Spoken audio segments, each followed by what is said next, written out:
జూరాల ప్రాజెక్టుకు వరద ప్రవాహం కొనసాగుతోంది. గత ఏడాదితో పోలిస్తే 64 రోజులు ఆలస్యంగా వరద ప్రారంభమైంది. ఎగువన ఉన్న ఆల్మట్టి, నారాయణపుర ప్రాజెక్టులు నిండడంతో గేట్లెత్తి దిగువకు నీరు విడుదల చేస్తున్నారు. ఆ వరదంతా జూరాలకు తరలిపోతోంది. అయితే వరద ప్రవాహం ఎక్కువ రోజులు ఉండకపోవచ్చని అంటున్నారు అధికారులు. జూరాల ఆయకట్టుకు సాగునీటిపై స్పష్టత లేక రైతులు ఆందోళన చెందుతున్నారు. జూరాల ప్రాజెక్టు వరద సంబంధించి అక్కడి నుంచి ఫుల్ డీటెయిల్స్ మా ప్రతినిధి నరేష్ అందిస్తారు.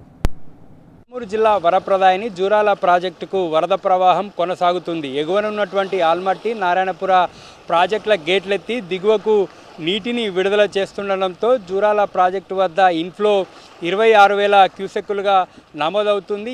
ఈ సీజన్లో మొదటిసారి జూరాల ప్రాజెక్టుకు వరద ప్రవాహం జూలై నెలలో చివరి వారంలో ప్రారంభమైంది. 3 రోజుల నుంచి కూడా వరద ప్రవాహం జూరాల ప్రాజెక్టుకి కొనసాగుతూ ఉంది. ఎగువన ఉన్నటువంటి నారాయణపుర, ఆల్మట్టి ప్రాజెక్టులు పూర్తిస్థాయి నీటి సామర్థ్యానికి చేరుకోవడంతో దిగువకు నీటిని విడుదల చేస్తూ ఉన్నారు. గత ఏడాదితో పోలిస్తే జూరాల ప్రాజెక్టుకి 65 రోజులు ఆలస్యంగా వరద ప్రారంభమైంది. గతేడాది మే చివరి వారం నాటికే కృష్ణానదిలో వరద నమోదు కాగా ఈసారి మాత్రం 65 రోజులు ఆలస్యంగా జూరాల ప్రాజెక్టుకి వరద ప్రవాహం కొనసాగుతూ ఉంది. గత నెలలో నారాయణపుర దిగువన వర్షాలు కురవడంతో 4,500 క్యూసెక్ల ఇన్ఫ్లో వారం రోజుల పాటు కొనసాగింది. దీంతో ప్రాజెక్టు డెడ్ స్టోరేజ్కి కొంచెం ఎగువన నీళ్లు రావడం జరిగింది. ఆ తర్వాత దాదాపుగా 40 రోజుల పాటు కూడా ఒక్క చుక్క కూడా జూరాల ప్రాజెక్టుకు రాలేదు. ఎగువనున్నటువంటి కర్ణాటక ఎక్కడికక్కడ బ్యారేజ్లు కట్టి వివిధ చిన్న ఎత్తిపోతల పథకాలతోటి నీటిని మళ్లిస్తుండడంతో దిగువకు నీళ్లు వచ్చే పరిస్థితి లేకుండా పోయింది. ఈ సీజన్లో ఇంకా ఎన్ని రోజులు వస్తుంది వరద అనే దాని మీద కూడా స్పష్టత లేదు. ఎల్నినో ప్రభావంతో వర్షాలు కురవకపోవడంతో ఎగువనున్నటువంటి నారాయణపుర, ఆల్మట్టి ప్రాజెక్టులకు సంబంధించి కర్ణాటక పూర్తి స్థాయి స్టోరేజ్ను నిల్వ ఉంచిన తర్వాతనే దిగువకు నీటిని విడుదల చేస్తుంది. ఎగువన కూడా వరద ప్రవాహం మరింతగా తగ్గుతూ ఉంది. దీంతో దిగువకు కేవలం 20,000 క్యూసెక్లను మాత్రమే విడుదల చేస్తూ ఉన్నారు. మరి ఇంకెన్ని రోజులు వస్తుంది వరద అనే దాని మీద మాత్రం స్పష్టత లేదు. ఎగువనున్నటువంటి కర్ణాటక ప్రతి చుక్క నీటిని కూడా సద్వినియోగం చేసుకునేటటువంటి దిశగా కూడా ఎక్కడికక్కడ చెక్ డ్యామ్లు కావచ్చు, బ్యారేజ్లతో నీటిని ఆపుతున్నారు. కరువు ప్రభావంతో నీళ్లు మళ్ళీ రావు అనేటటువంటి ఉద్దేశంతో కర్ణాటక చుక్క నీరు కూడా కిందికి వదలట్లేదు. దీంతో జూరాల ప్రాజెక్టుకి వరద ప్రవాహం ఈసారి చాలా ఆలస్యంగా వచ్చింది. ప్రస్తుతము జూరాల ప్రాజెక్టులోకి ఇన్ఫ్లో 26,000 క్యూసెక్కులుగా ఉంది. ప్రాజెక్టు పూర్తి స్థాయి నీటి నిల్వ 9.657 టీఎంసీలు కాగా ప్రస్తుతం 8.889 టీఎంసీలుగా ఉంది.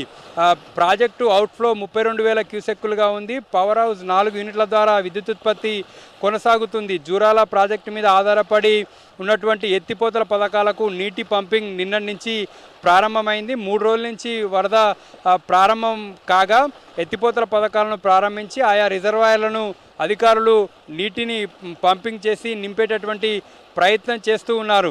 ఈ జూరాల ఆయకట్టు రైతులకు మాత్రం ఇప్పటివరకు అధికారులు ఎటువంటి స్పష్టత ఇవ్వలేదు. ఈ సీజన్లో నీళ్లు ఇస్తారా ఇవ్వరా అనేటటువంటి దాని మీద మాత్రం రైతులు ఆందోళన చెందుతున్నారు. ఇప్పటికే వారంతా కూడా నారు సిద్ధం చేసుకున్నారు. ఆ నారు అంతా కూడా ముదిరిపోతుంది అనేటటువంటి ఆందోళనలో జూరాల ఆయకట్టు రైతాంగం ఉంది. అయితే అధికారులు ఈ నీటిని ఎడమ కుడి కాలువలతో పాటు ఎత్తిపోతల పథకాలకు సంబంధించినటువంటి ఆయకట్టుకి నీళ్లు ఇవ్వాలని అయితే రైతులు డిమాండ్ చేస్తున్నారు. ఎల్నినో ప్రభావంతో తాగునీరుకి కూడా భవిష్యత్తులో ఇబ్బందికర పరిస్థితులు ఏర్పడే అవకాశం ఉన్నటువంటి నేపథ్యంలో అధికారులు దీనిపై సాగునీటి విడుదల మీద మాత్రం ఎటువంటి నిర్ణయం తీసుకోలేదు.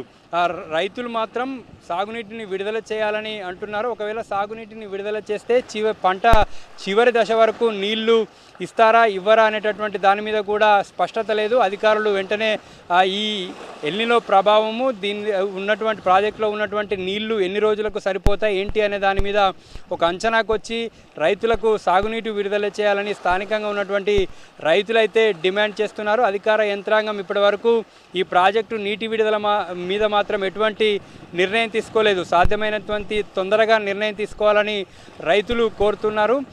ఎగువ నుంచి వరద ఇంకెన్ని రోజులు వస్తుందనే దాని మీద కూడా స్పష్టత లేదు. ఎగువన ఇప్పటికే ఇన్ఫ్లోలు తక్కువగా నమోదవుతున్నాయి. ఈ వరద ప్రవాహం 1-2 రోజులు మినహా ఆ తర్వాత వచ్చేటటువంటి అవకాశం లేనట్లుగా కూడా అధికారులు అంచనా వేస్తూ ఉన్నారు. వీడియో శంకర్తో నరేష్, టీ న్యూస్, జూరాల నుంచి.